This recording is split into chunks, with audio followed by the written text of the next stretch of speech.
नमस्कार मित्रों, मैं आशीष सराफ एक बार पुनः आपके सामने प्रस्तुत हूँ आओ ज्योतिष सीखे के एक नए एपिसोड के साथ, जहाँ पर हम बात कर रहे थे रत्नों का रहस्यमय संसार।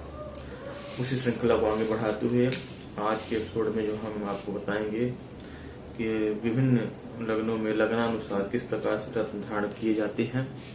तो आइए मित्रों देखते हैं। मेष लग्न में लग्नानुसार रत्न धारण करना, मेष लग्न में क्योंकि हमारा प्रथम लग्न जो होता है वह मेष लग्न होता है, उसी के हिसाब से हम आपको बताने वाले हैं।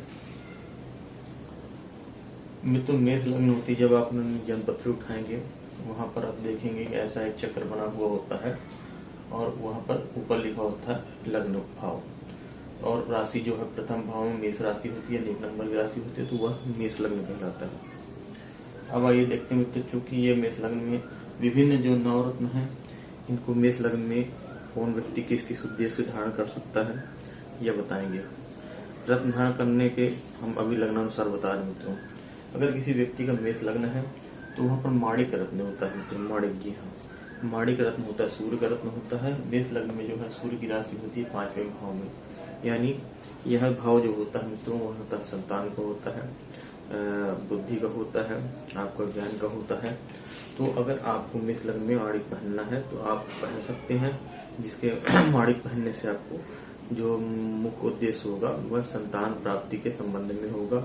आपका जो प्यार मोहब्बत लव प्यार होता है उसके संबंध में होगा, आपकी विद्या बुद्धि को बढ़ाने के लिए होगा। तो आप 5.25 रत्ती का माणिक मेष लग्न में अगर आप जातक है तो धारण कर सकते हैं। दूसरा रत्न होता है मित्रों मोती होता है। मोती चूंकि मेष लग्न में आपकी जो राशि होती है वह यहाँ पर 4थे नंबर की राशि होती है, कर्क राशि होती है, 4थे भाव की राशि होती है। इसलिए अगर आप मेष लग्न में मोती पहनना चाहते हैं तो आप मोती धारण कर सकते हैं। मोती धारण करने से मित्रों आपको यहाँ पर जो है भूमि भवन मकान और वाहन और माता इसके सुख के इनके संबंध में आपके भाग्यवर्धक वृद्धि होगी और आपको इन सुखों का प्राप्ति होगी। तो आप मोती मेष लग्न में धारण कर सकते हैं 5.25 का।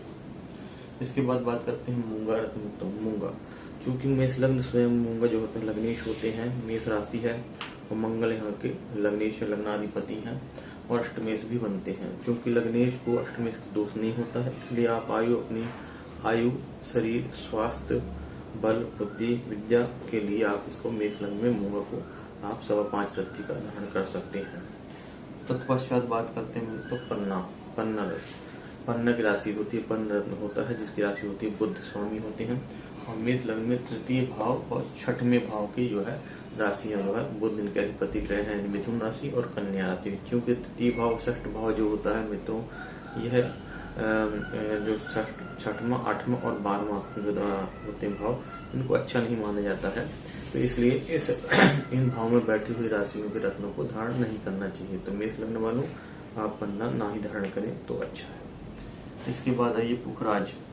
पुखराज मित्र रत्न होता है, बृहस्पति ग्रह का रत्न होता है और बृहस्पति ग्रह की जो राशि होती है वह आपकी होगी 9वीं राशि धनु राशि और 12वीं राशि यानी मीन राशि होती है। तो मेष लग्न वालों के लिए यह 9वां भाव यानी भाग्यवर्धक रत्न है और जो 12वां भाव यानी द्वादशी भी है। चूंकि यहाँ पर मेष लग्न में भाग्यवर्धक, अगर आपको भाग्य के संबंध में जो है उन्नति चाहिए, भाग्य से आपको पिता, धर्म, कर्म और भाग्य 3 चीजों का यह अधिपति ग्रह बनते हैं। तो अगर आपको इन चीजों में भाग्य में वृद्धि चाहिए तो आप अपना 5.25 रत्ती या उससे ऊपर का पुखराज रत्न धारण कर सकते हैं।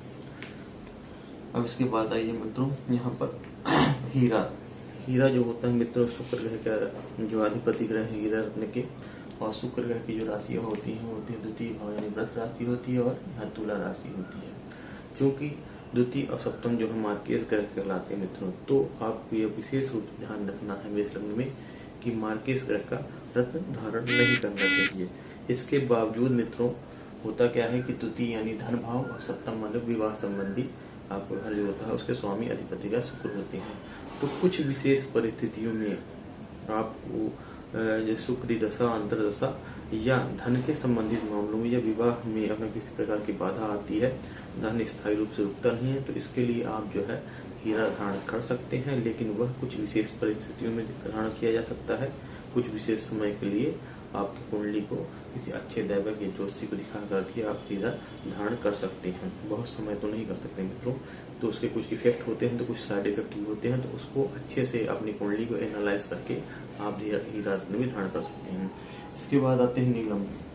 नीलम ग्रह मित्रों, चूंकि नीलम ग्रह के अधिपति ग्रह जो होते हैं शनि, और शनि की राशि होती है आपकी कुंभ और मकर राशि और कुंभ राशि, यानी यहाँ पर दशम भाव और 11वें भाव के स्वामी बनते हैं, जो कि दशम और 11वें भाव का बहुत बड़ा महत्व होता है कुंडली में, क्योंकि एक अपना कार्य क्षेत्र विकार का घर है और दूसरा इनकम का घर है। तो शनि ग्रह नीलम धारण करने के लिए आपको, चूंकि यहाँ पर अगर शनि अगर आपके 6ठे 8वें 12वें भाव में नहीं गए हुए हैं, या फिर यह केंद्र त्रिकोण भाव में बैठे हुए हैं, तो नीलम ग्रह नीलम जो रत्न है उसको आप धारण कर सकते हैं अपने स्वकर्मों को बढ़ाने के लिए, अपनी इनकम को बढ़ाने के लिए।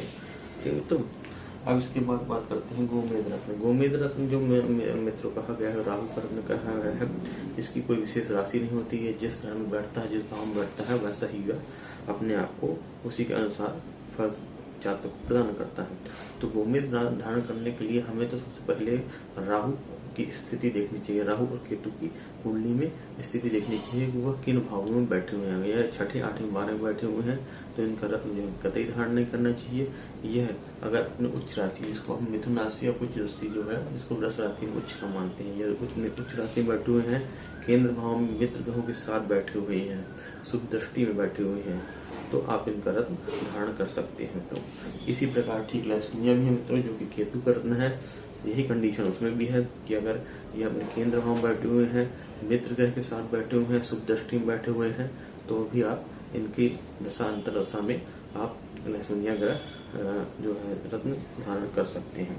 तो यह तो रही नवरत्नों के बारे में, मेष लग्न में धारण करना है या नहीं करना उसके बारे में। अब इसके बाद कुछ विशेष उद्देश्य पूरक संयुक्त रत्न भी धारण किए जाते हैं मित्रों।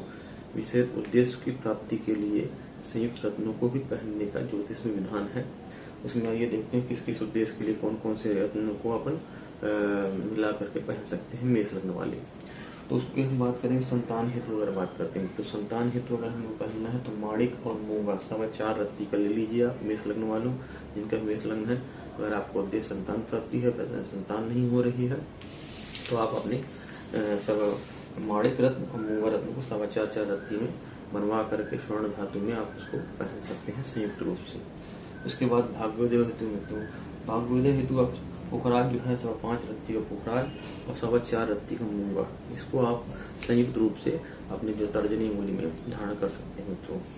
इसके बाद बात करते हैं आरोग्य हेतु, तो मूंगा 4.25 रत्ती का धारण करिए और माणिक 4.25 रत्ती का धारण करिए। कौन सी उंगली में? आप ये अनामिका, इस उंगली में आप धारण कर सकते हैं मित्रों। इसके बाद बात करते हैं स्थायी लक्ष्मी होती है। आपके पास पैसा नहीं रख रहा तो आप उसके लिए भी स्थायी लक्ष्मी होती है, हीरा 4.25 रत्ती का और पुखराज 5.25 रत्ती का, इसे भी आप अपने संयुक्त रूप से एक अंगूठी बनवा करके धारण कर सकते हैं, जिसके फलस्वरूप आपको जो है आपके जो धनात्मक रुकता है वो आपके पास रुकना स्टार्ट हो जाएगा मित्रों। तो यह रही मेष लग्न के बारे में विस्तृत जानकारी, जिसमें हम 9 रत्न कौन कौन से होते हैं, मेष लग्न में हम कौन कौन से रत्न किस किस समय किस उद्देश्य धारण कर सकते हैं। इसके पश्चात मित्रों, इसके ऊपर भी आपको विभिन्न ग्रहों की स्थितियों को अपनी कुंडली में किसी योग दैवक या किसी विशेष अच्छे जानकार ज्योतिषी को दिखा करके ही रत्नों को धारण करना चाहिए।